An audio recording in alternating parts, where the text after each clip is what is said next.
Money isn't real. Doesn't matter. It only seems like it does.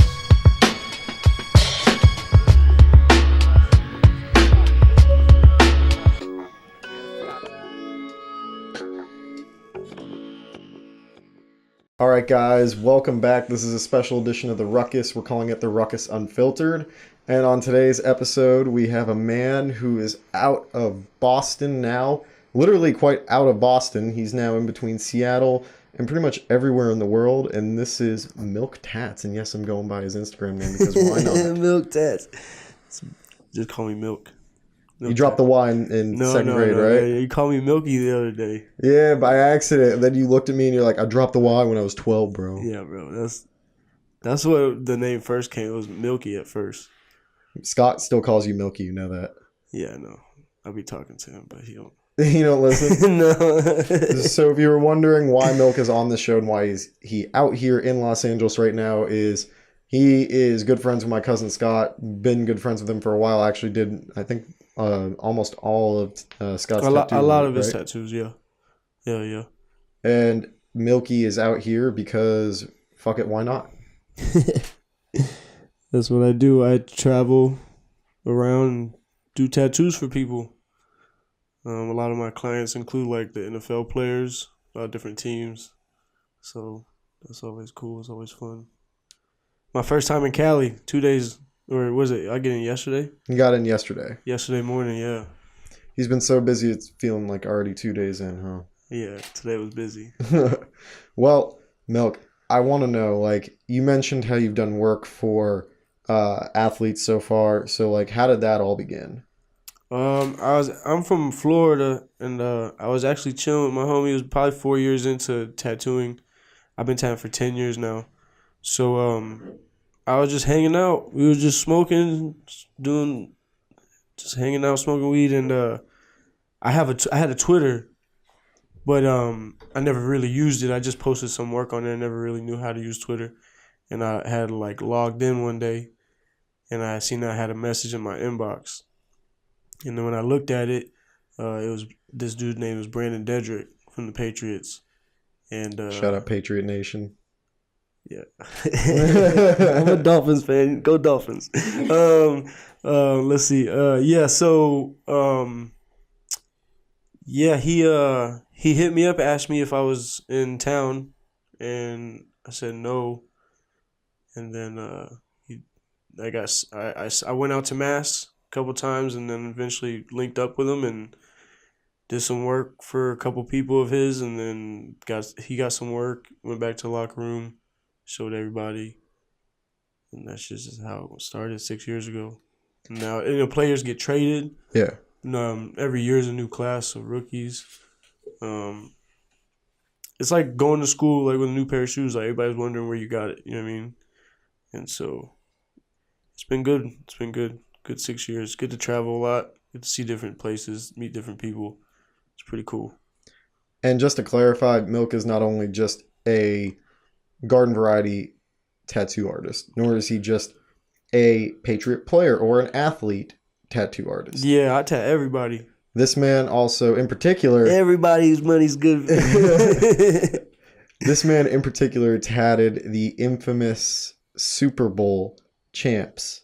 Patriots tattoo. Twice. One this year, one in Super Bowl 50. So tell me about the Super Bowl 50 tattoo. It's a funny story, actually. So like my homie Burke, he was actually doing porn in LA at the time. It's crazy. I told you. So he was doing porn at the time. I was thinking of ways to like get my business more out there, like this and that. I just was like, yo, Burke, like I got an idea. We should do a Super Bowl Patriot tattoo saying that the Patriots won already. It was the Friday before the AFC Championship game. And he got the tat. We did it. And then they lost to the Broncos. Broncos ended up going to the Super Bowl and winning it. So then I felt all bad and upset. I was like, damn, like I owe you breakfast at least or something. How you breakfast? Yeah, so that Monday we go to we're like on our way to breakfast or whatever, and everybody started Snapchatting me like their radio, and they were talking about on the radio like, yo, if you know this kid named Milk, we need to get in contact with him. And then I called the radio station, and it was after that ABC News got to it, Channel 5 News got to it. Like ABC owns everything, so like it got to ESPN. Like it was pretty cool. Like thing is, like we were pretty much known as like the Jinx, and like if you went on NFL Network or NFL.com at the time and read the article about the tat, yep, you read the comments underneath the tat, the Jinx. Oh man, like people were hating, people were like upset about that. And then how do you come back from that? You don't. That man still has it on his leg. But it was cool though because it helped him out in his little career endeavor in LA because people again seen him. You know what I mean? So yeah, it was cool. It helped both of us out. We really, when we were on the news and stuff, people were asking us like, "Yo, why we did that? If we felt like upset that it didn't work out for us," and I told him, I said, honestly, I'm a Dolphins fan, and he don't know nothing about football. We just wanted to be on the news, and like you were honest about it. Yeah, people actually like respected us though for saying that and just being straight up. Like a lot of people would be like, "Oh no, that's my team." We just want to be on the news. So like everybody laughing at us. That's good marketing. It kind of like, you know what I mean? Like they could laugh at us, but like we kind of got what we wanted. Well, they always say like even there's no such thing as bad publicity. No, so even God, these guys that are claiming you're a jinx, it's like, oh, well, all the Patriot haters that come in, they do the same thing. Right. There was actually a couple comments here and there. They were like, stop giving these two morons attention. Like, it was pretty funny. But then I did another one this year. I seen some Instagram posts about like somebody trying to get a Super Bowl tat. And I had messaged him. I was being all cool. I was like, been there, done that, right? Yeah. And then all of a sudden, like, he hit me up. He's like, yo, I'm down. Like, we should do it. And he ended up being mad cool. His name is Spike King on internet or on Instagram, at Spike King. But he ended up getting it in August this year, and then August. He was that confident. Yeah, dude was confident, and there was times throughout the season he would give updates every weekend, and he never lost faith.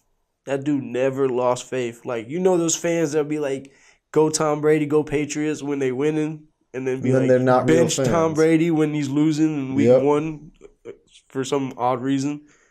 So like he's never like that. He's always there's no way he's losing faith. To all Patriots fans tuning in, go back and watch my old videos from this year. Confirmation that I never lost faith. I told my mom during the Super Bowl against the Falcons, you never say the game is over when you have Tom Brady and there's a scoring drive. I got the text messages. Maybe I'll put them out at some point because it's actually pretty funny. My mom kind of gave up in the middle of it. Or wasn't so much gave up. She was like, what the hell am I watching? Like, this is terrible. And I have video evidence of me saying that I believed in the Patriots. So, yeah, I'm throwing that spiel in there. I lost some money on that Super Bowl. You lost money? Yeah, I bet with the Falcons. I hate the Patriots. I'm a Dolphins fan. Damn. Really, I just don't like the fans. The fans are the worst. You lived in New I know, England. they're the worst, dude. They're the worst. So you're saying Scott's the worst? They were so upset when Miami that was their Super Bowl bullshit. had the miracle. That Miami was bullshit. Miracle play. I'm sitting there and I'm like, all right, this game's over. Nothing to worry about. And I'm looking and I'm like, how is Gronk your last line of defense? I was in New Orleans at that time. I'll never forget that day. But yeah, they get so mad because of that one game. Because it was a crap game. Yeah, but give us that one game. Bro, you guys just traded away Tannehill and you guys are rolling now. I'm hyped with Fitzpatrick. I've been waiting for that day. It's magic, baby. I've been waiting for that day. I'm rooting for him. I want him to play well. I'm so hyped. I don't expect to win any more or any less, but I'm just hyped. His energy is sick. I like him. Dude's a rocket everywhere he goes. He deserves to be in Miami for sure. I mean, Miami's the perfect fit. This year they're going to be trying to tank. So, come on. Think about the quarterback class next year. I of course, yeah, true. And like all the picks that they'll have and this and that, but it's like tanking for Tua. But I just don't. I've never been in that position to have to wait for my team for the next year. Oh, I know a lot of Sixers fans have done that before, and Arizona's done that. The Celtics when they first hired Brad Stevens, man. Yeah. You know who we had right after the big three got traded? We had Chris Humphries, Gerald Wallace, Keith Bogans. Marshawn Brooks, a couple other dudes on that roster too. Literally, that was the worst. Like, it was hard being a Celtics fan, but at the same time, it was super exciting because it's like, all right, let's see what Brad can do. Because, like, this guy actually was coaching his heart out and keeping these guys in the fold, and things got better. And look where he is now. Right. But, like, I get it. I believe all those picks and everything that could happen the following year, especially with Gronk not being there. But you can't give the Patriots a year to, like, rebuild themselves. I'm telling you. The one year that we might have a chance would be this year. I feel like go give it all. Wait for the draft, man. Yeah, it's going to be interesting. I'm telling you. It's going to be a good NFL draft. Yep. I'm betting my money on it. Josh Rosen ends up wearing a Patriot uniform. You guys want him? I want him with Belichick in particular. You think? Josh Rosen? Yeah. He needs a coach that can coach him. And if there's anyone that can coach any player, like, it's Belichick. But Belichick could coach anybody. He kept Rob Gronkowski out of the media and only the good things and the funny light side of him in the media. He managed to hold on to Aaron Hernandez. And I mean that in the sense that this guy was able to have him in a locker room and nothing. Right. No incident. Right. Not at least nothing that leaked out to the media. Right. Having all these different Bill's personalities. Game, Bill's a genius. That's why he's going to do well this year. I met him one time. Genius. Yeah? But he's not like he is in the media. He's mad cool. Like, I feel like he's super relatable. Yeah, he's just a nice dude. I met him during training camp. So if there's anyone that you can talk about, what is your favorite work that you've done for any athlete? Ooh, that's a hard one. I did there's a few players that I enjoy working with because they kind of leave the ideas up to me and they just say, yo, this is what I want, this is what I'm looking for, just do your thing. But like one of the most meaningful tats was for my buddy. He's been a real good friend of mine recently in the last couple of years. Trevon Reed. He got a portrait of his mother on his back, and like it's the type of tattoos that mean a lot. You know what I mean? Like somebody's mother, his mother passed away, so like it was cool that I got to do that one. Like something so meaningful. That man has the money to go anywhere he wants to get tatted. Like for him to ask me to do that tat, that was cool. But Jamie Collins is a cool dude to work with. He gets some pretty sick pieces. He's got a Michael Myers on his leg. He's got a big owl on his arm. It's just stuff that I enjoy doing. He likes to get. Who else? Vince Wilfork and his family fly me out to Houston. Shout out to Vince. That family is an amazing family. Amazing family. It's always fun going out there. Been out there a couple times now. It's been cool. They're really nice people. Traveling's always fun, like going with them and working.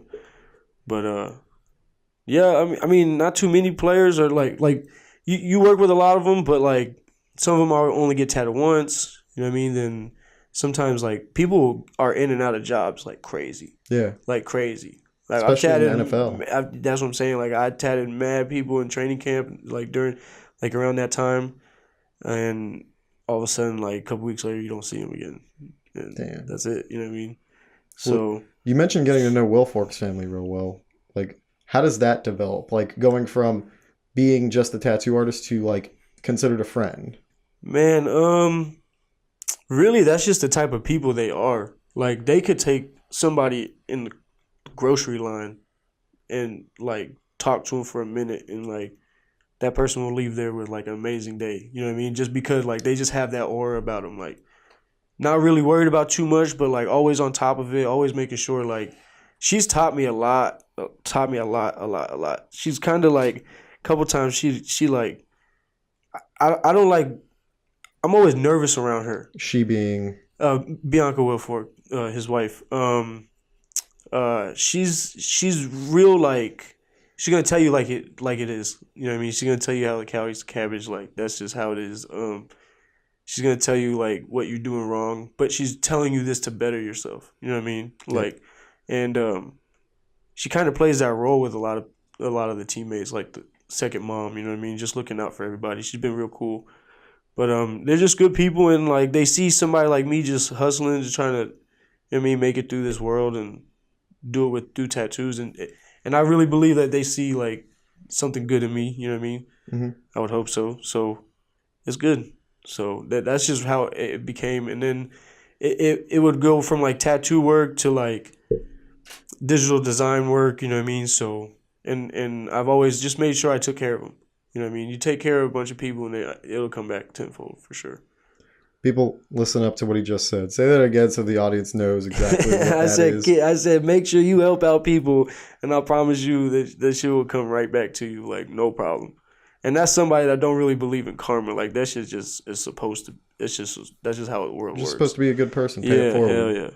Hell yeah. If everybody worried about, like the golden rule when you learning growing up is like, do unto others what you'd have others do unto you. Yeah. But you don't hear that no more.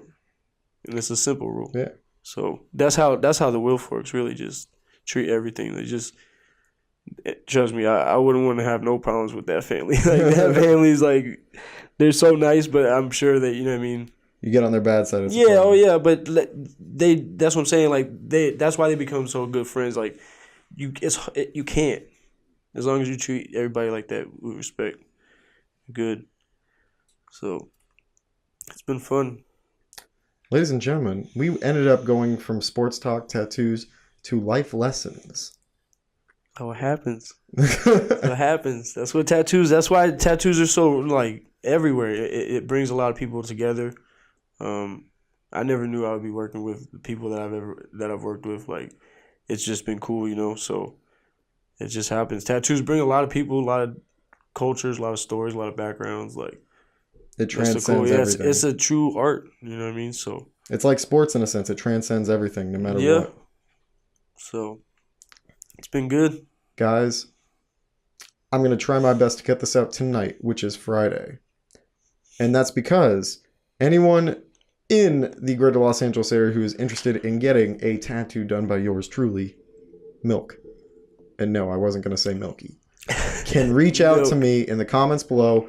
Or go to my Instagram at HeimsWorld and DM me for details. He's here till what? Till my phone stops ringing, really. There we go. So he's here till the phone stops ringing. So please hit me up or hit him up directly at MilkTatz on Instagram. You want to give him the name? It's at MilkTatz at MilkTatz. Real quick, come over here. We're giving a nice shout out. So this lady, the woman behind all the cameras, Jessica. Take a picture of you. Just push the button. This is a new one. Push the button. Right here. That's sick. This is the first, ladies and gentlemen. We have a photo taken on set. Sorry, the picture didn't come up. But yeah, this is Jessica. What's your Instagram, Jessica? Oh, sorry. What's your Instagram? Look at that. At Love Squish. LOVE. SQUISH. SQUISH. Follow her. She follow. does sick video work, sick picture work, or photography. Know what you call it? Photography. Yes. Go check out her work. Go support your local artists. I'm telling you. Florida native? Florida native. My dog. Fuck the Dolphins. All I'm saying. Guys, thank you again for tuning into the Ruckus. This has been an awesome episode with my buddy Milk in town. Shout out to my cousin Scott for putting us into Scott. Connecting us. Shout out, Scott. Appreciate you. Caveman Shrek all the way out from New England. My older cousin Scott, people. Anyway, don't forget to check out at HeimsWorld on Instagram. Also, like and subscribe. Comment below whatever you like we've done on this episode here. This is an uncensored edition. So, guys, also don't forget to check out at Alexander Heims on Facebook and also at Alexander_Heims on Twitter. I know, confusing. Have a good one. Money isn't real. Doesn't matter. It only seems like it does.